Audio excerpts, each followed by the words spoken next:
Artica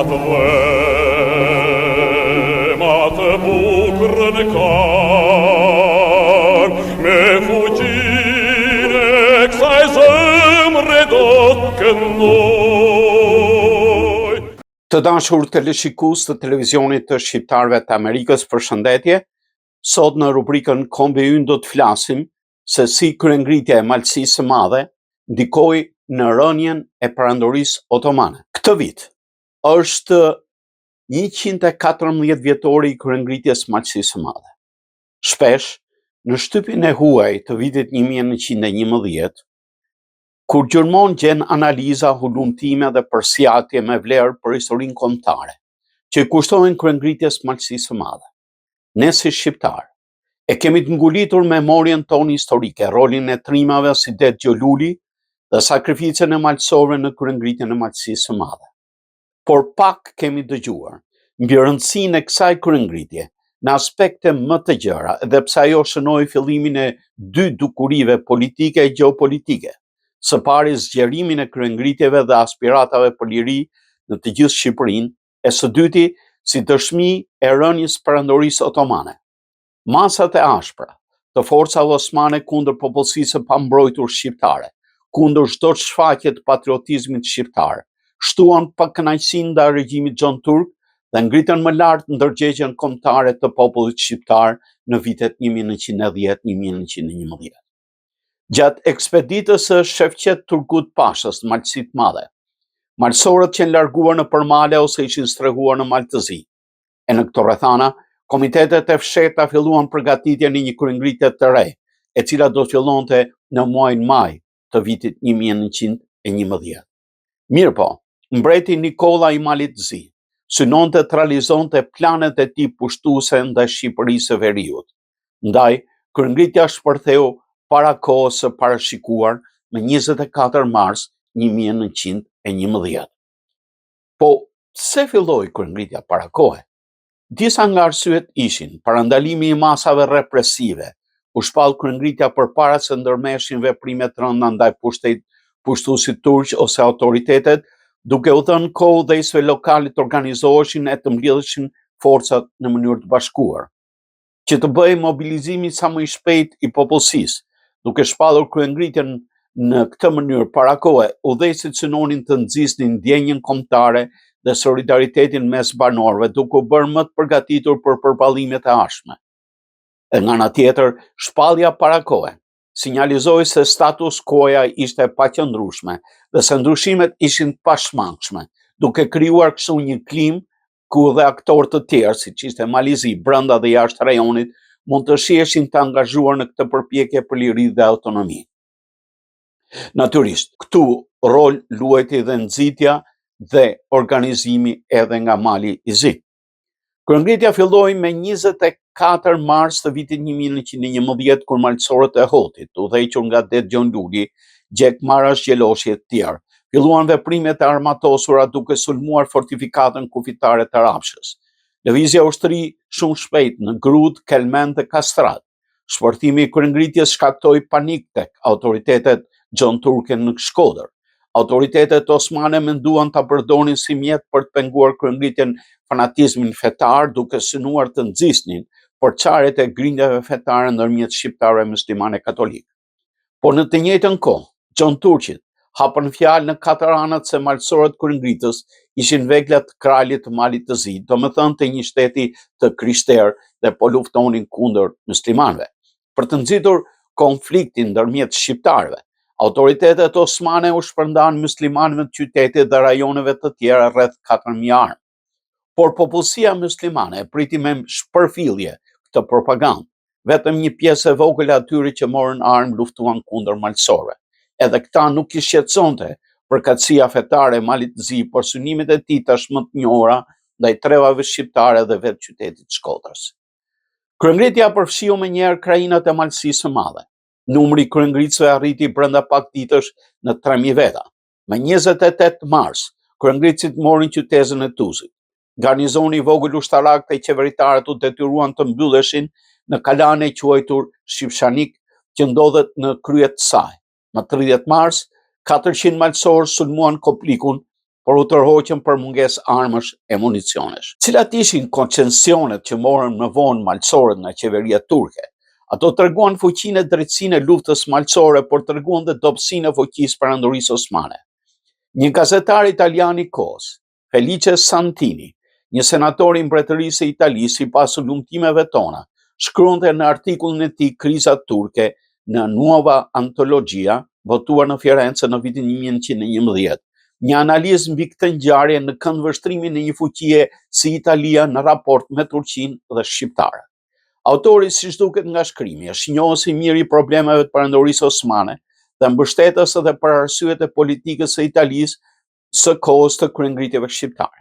Siç duket, shkrimi është shkruar menjëherë pas kryengritjeve shqiptare dhe autori duket një njohës i mirë i veprimtarisë së kryengritjeve shqiptare të viteve 1910-1911, por dhe në këndvështrimin e interesave politike italiane mbi Shqipërinë, simpati për shqiptarët katolik, por dhe divergjenca politike me Turqinë Otomane dhe Austro-Hungarinë për hegemoni në Ballkan.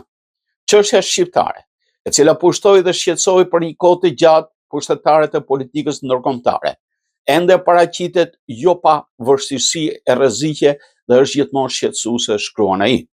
Pikërisht në një zonë, në artikullin tim të 1 qershorit 1911 shkrova: kështu ndërsa shtypi ishte pothuajse unanim, sidomos ai që udhëhiqej nga qeveria dhe ambasada turke, dhanë për shtypjen se shpresa pa shtypjes së kryengritjes së egër u shua.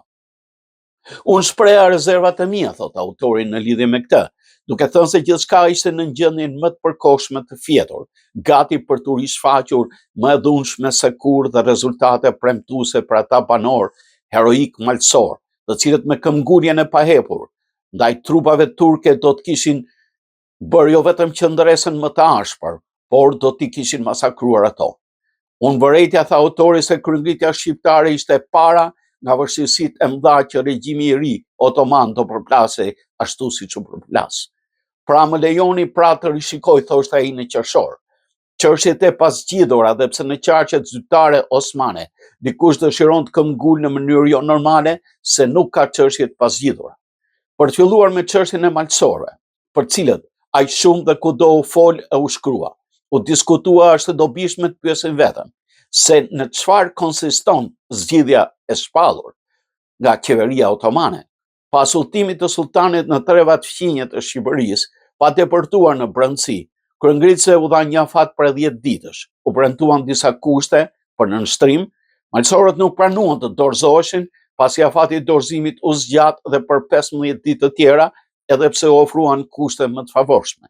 Megjithatë, zgjatja dhe lëshimet më të mëdha në paktën efektin e shpresuar, ndonse qeveria turke, duke bërë një veprim të domosdoshëm, thuajse i kishte pranuar kushtet e vendosura nga malësorët.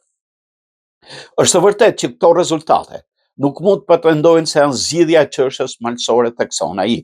Mosvall, ai mendonte të bënte një bujë të tillë kur qeveria e Stambollit ju përkul vullnetit të kryengritësve? Pohon autori, ose më saktë, ja vlente, mbase që fillimisht të vendoseshin popujve kushte të ashpra në kundërshtim me dinjitetin dhe individualitetin e racave, të shtynin në veprime të konkuronin me ta në fushat e betejës për të përfunduar më pas në kapitullim, pothuajse të gjithë i pranuan kërkesat e kryengritësve. Këtu pyetja shqyrtohet me gjykim të drejtë dhe të paanshëm. Lind bindja se zgjidhja e lavdëruar otomane nuk përfaqëson në lakurisinë e saj gjë tjetër veç një kapitullim të qeverisë otomane. Malësorët, në bazë të kushteve të reja të gjëra tashmë të shpallura nga shtypi, nuk do të paguajnë taksa për 2 vitet e ardhshme. Taksa për bagtinë e vetme që mund të zbatohet për ta do të ulet në favor të tyre. Shtëpitë e tyre, ose më mirë kasollët e banesat e tyre, do rindërtohen me shpenzimet e qeverisë e do të marrin secili nga 1 kilogram mis në ditë. Ata do mbajnë armët e veta si më parë, përveç se në qendrat e qyteteve dhe në qytete, ata nuk do të njihen në territorin e tyre ndalimet. Do të ketë zyrtar, njohës të gjuhës së tyre, shërbim ushtarak do të përmbushin ekskluzivisht në provincat e tyre me përjashtim të vetëm në Stamboll. Pra, nevojat e para të këtyre malësorëve kryengritës heroik ishin shumë të pakta, kur qeveria otomane me kokë forci e paremëronte të mos njinte specialitetin e veçantin e racës së tyre, duke pretenduar ta shkrinte atë me Turqinë. Dhe sot, pas kaq shumë përpjekjesh të kushtueshme pa dobishme, qeveria osmane është dorëzuar për të dhënë shumë më tepër se sa kërkonte në fillim. Këtu janë termat e vërtet me të cilat reduktohet zgjidhja e çështjes së malësorëve. Dhe në sipërfaqe duket si në konform me parazitë kushtetuese otomane. Por nga kjo pyetje fillojnë të mbinë të tjera, nga shqiptarët e tjerë që nuk kishin përdorur ende armët, veçanërisht fiset muslimane, ngritën zërin se duhet trajtohen në mënyrë të barabartë në mbar Shqipërinë, duke kërkuar më të drejtë që të mos silleshin më keq se sa me kryengritësit e malësisë. Dhe kështu, lëvizja armatosur tashmë ka filluar të zhvillohet, pohon autori Qeni Qershor, kështu që trupat turke nga veriu i Shqipërisë u është dashur të lëvizin drejt jugut, tashmë të angazhuar për sa i përket armëve edhe në Gjirokastër, ndërsa krajina e Janinës është vendosur në gjendje shtetërrethimi, veprime të cilat me arsye na shtyn parashikojmë se qeveria turke, pas një sër grimasash dhe pak gjatëderdhjeje, do detyrohet të bëjë për të gjithë shqiptarët të barabartë me malësorët, pasi nuk është e drejtë që bashkëfshatarët musliman të trajtohen në një mënyrë njerke nga ajo që zbatoi për të krishterët. Pohon ai. Dhe kështu, tashmë janë hedhur themelet e para të autonomisë shqiptare, pohon autori Qyshni Qershor të vitit 1912. Vetëm në një pikë qeveria nuk u nënshtrua kërkesave të malësorëve, pra asaj me cilët kërkoni që fuqitë evropiane ose të paktën njëra prej tyre të sillnin garantues për përmbushjen e plotë të kërkesave të kushteve të vendosura. Qeveria turke ka refuzuar të vendosë veten në tutel, duke e bërë atë si një pikë nderi, për cilën malësorët duhet të japin dorëheqje. Por këta nuk janë të pavetëdijshëm se kushtet u fituan, u pranuan nga turku nën presionin e papërmbajtshëm të fuqive, të cilët kanë deklaruar solemnisht se janë të interesuara për sigurinë e krishterëve. Përjedhoj, malësorët munden të sigurojnë një afat prej 2 vitesh për të rikuperuar dëmet e tyre me shpenzimet e qeverisë dhe për të forcuar fuqishëm. Dhe ata gjithashtu e dinë se mbështetjen dhe simpatinë e mbrojtjen morale të fuqive të mëdha në mënyrë që në fund të periudhës 2 vjeçare të rënë dakord të jenë në gjendje të rifillojnë lehtësisht lëvizjet e tyre me sigurinë për të marrë më shumë se kaq se ç'kan sot. Pohon ai. Dhe kështu, pak nga pak, Shqipëria do të jetë në gjendje të bëhet, duke kujtuar se as bota nuk u krijua në një ditë të vetme. Megjithatë, kryengritja e vitit 1911 nuk arriti dot të ndërtoi objektivat themelore të lëvizjes sonë kombëtare, ajo zë një vend të rëndësishëm në historinë e popullit shqiptar, si përpjekja e parë armatosur pas 500 vjetësh për fituar lirinë tonë kombëtare. Lavdi malësisë së madhe, lavdi kryengritjes së malësisë. Artikat vema të bukur në kar, me fuqine kësaj zemre do të këndoj.